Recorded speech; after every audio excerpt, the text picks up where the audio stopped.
নমস্কাৰ বন্ধুসকল অসমৰ দুখনকৈ জিলাত বহুকেইটা পদ মুকলি হৈছে আৰু এই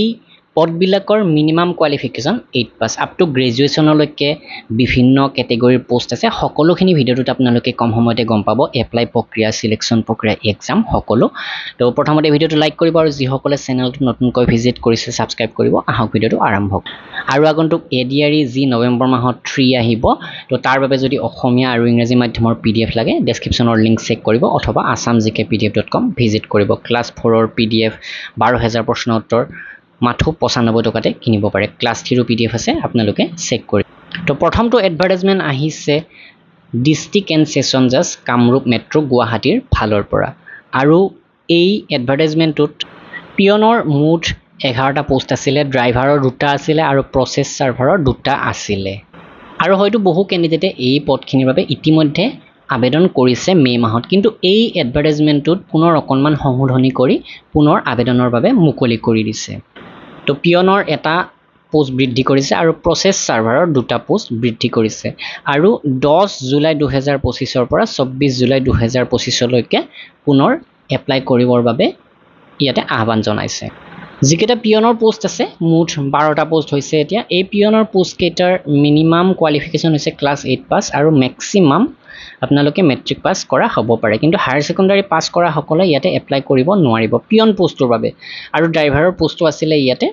আৰু ড্ৰাইভাৰ পোষ্টৰ বাবে ইয়াতে এডভাৰটাইজ নতুন যিটো নোটিছ আহিছে তাতে কোৱা নাই ড্ৰাইভাৰৰ পোষ্টত হয়তো এতিয়া আৰু এপ্লাই নলব কিন্তু প্ৰসেস সাৰ্ভাৰৰ যেহেতু আৰু দুটা পোষ্ট মুকলি কৰি দিছে সেই দুটাৰ বাবে আপোনালোকে এপ্লাই কৰিব পাৰিব ইয়াতে প্ৰসেস সাৰ্ভাৰৰ বাবে আপোনালোক গ্ৰেজুৱেট হ'ব লাগিব আৰু অফিচিয়েল ল্যাঙ্গুৱেজ অফ আসামিজ অৰ্থাৎ অসমীয়া ভাষাৰ আপোনালোক জ্ঞাত হ'ব লাগিব সিলেকশন প্ৰক্ৰিয়াৰ ক্ষেত্ৰত আপোনালোকে অফিচিয়েল ওয়েবসাইটটো চেক কৰি থাকিব লাগিব অথবা যেতিয়া এডমিট কাৰ্ড আহে বা অন্যান্য ডিটেইল প্ৰকাশ কৰে আমি আমাৰ চেনেলত আপোনালোকৰ বাবে আগবঢ়াম তো যিসকলে এইকেইটা পোষ্টৰ বাবে এপ্লাই কৰিব বিচাৰে ষ্টেণ্ডাৰ্ড ফৰ্ম ফিল আপ কৰি এই এড্ৰেছটোলৈকে পঠিয়াব লাগিব office of the district and session জাজ Kamrup metro Guwahati Panbazar near Dighali Pukhuri Cotton college road pincode 781001 standard ফৰ্মৰ লগতে আপোনালোকৰ যিবিলাক এডুকেশ্যনেল কোৱালিফিকেশ্যন বা কাষ্ট চাৰ্টিফিকেট আদি আছে এমপ্লয়মেণ্ট এক্সচেঞ্জকে আদি কৰি সেইবিলাকৰ জেৰক্স কপি সেলফ এটাষ্টেড কৰি পঠিয়াব লাগিব তো নেক্সট এডভাৰটাইজমেন্টটো আহিছিলে office of the district and session জাজ কোকৰাঝাৰৰ ফালৰ পৰা ইয়াতে পিয়ন গ্ৰেড 4ৰ 4টা পদ মুকলি হৈছে যিখিনি দৰমহাৰ নিৰিখ 12000 পৰা 52000 গ্ৰেড পে 3900 আনৰিজাৰ্ভৰ বাবে দুটা এছচিৰ বাবে এটা পিডব্লিউডিৰ বাবে এটা পোষ্ট সংৰক্ষিত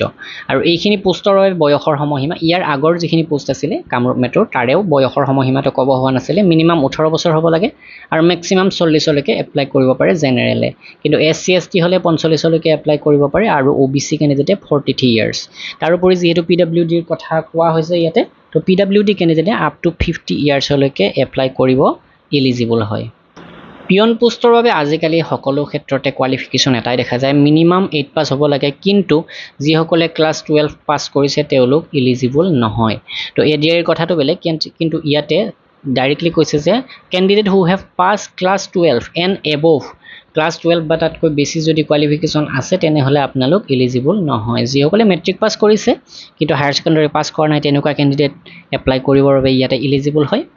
তো ইয়াতে ডাইৰেক্টলি কৈছে যে কোকৰাঝাৰ এডভাৰটাইজমেন্টত আপোনালোকে এখন ক্লাৰিফিকেশ্যন দিব লাগিব যে he has not passed HSLC or equivalent examination or above আপুনি যে হায়াৰ সেকেন্ডাৰী পাস কৰা নাই বা তাতকৈ অধিক কোৱালিফিকেশ্যন আপোনাৰ নাই হেয়াৰ ক্লাৰিফিকেশ্যন এখন দিব লাগিব ডিক্লাৰেশ্যন সাৰ্টিফিকেট বুলি কৈছে তো কোকৰাঝাৰৰ এই পোষ্ট কেটাৰ বাবে এপ্লাই কৰিবৰ কাৰণে আপোনালোকে ষ্টেণ্ডাৰ্ড ফৰ্ম ফিল আপ কৰিব লাগিব আৰু লগত ডকুমেন্টছ বিলাকৰ জেৰক্স কপি তাৰোপৰি 3 কপি ৰিসেন্ট ফটো তো আগৰ এডভাৰটাইজমেন্টটো লাগিব আগৰ এডভাৰটাইজমেন্ট গুৱাহাটীৰ যেটো পিয়ন আৰু প্ৰসেস সাৰ্ভাৰ আছিল তাতেও 4 কপি কৈ ফটো বিচাৰিছিলে আপোনালোকে সেইভাবে এডভাৰটাইজমেন্টটো অকনমান ভালদৰে চাই ল'ব অথবা কমেন্ট কৰি প্ৰশ্ন কৰিব পাৰে আমি ৰিপ্লাই কৰিবৰ কাৰণে চেষ্টা কৰিম যিমান পাৰি সোনকালে আৰু কোকৰাঝাৰৰ বাবে অফিচিয়েল এড্ৰেছটো হৈছে office of the district and session জাজ কোকৰাঝাৰ তো এই এড্ৰেছত আপোনালোকে পঠিয়াব পাৰে ইয়াৰ ফুল এড্ৰেছটো তলত দিয়া হৈছে দা ডিস্ট্ৰিক্ট এণ্ড সেশন জাজ Kokrajhar Courtpara ward number 10 PONPS district Kokrajhar Assam pin 783370 এই এড্ৰেছলৈকে আপোনালোকৰ এনভেলপ পঠিয়াই দিব লাগিব এনভেলপৰ ভিতৰত আপোনালোকৰ standard form clarification certificate educational কোৱালিফিকেশ্যনৰ জেৰক্স কপি সেলফ এটাষ্টেড কৰি পঠিয়াই দিব লাগিব আৰু কোকৰাঝাৰৰ এই এডভাৰটাইজমেন্টৰ বাবে লাষ্ট ডেট ৰাখি 7 আগষ্ট 2025 তো এইখিনি আছিল আপোনালোকক জনাবলগীয়া ভিডিঅ'টো নিশ্চয় লাইক কৰিব ধন্যবাদ